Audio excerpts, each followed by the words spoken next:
classical Shaman drum that you find all over this world in different cultures, built in the same style on all continents.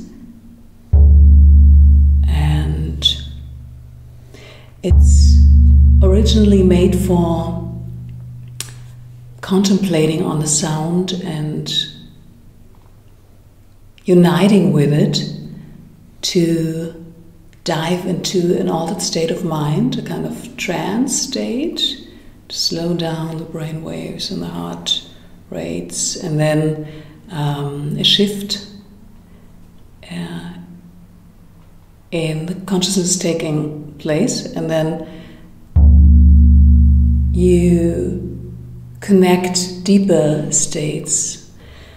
And that's why shamans all over the planet use them not only to play some nice sounds, some music, but to heal, to give healing sessions to people, and to connect themselves to the heartbeat of the universe, you could say, to the heartbeat of Mother Earth.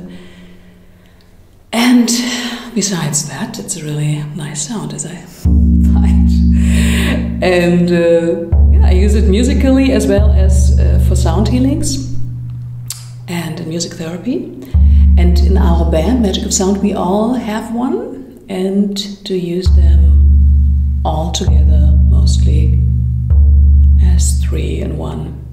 And to sing as well, mostly Miroslav and I, as a kind of duet, falling into a kind of dialogue. Yeah, that's the Shaman's drum.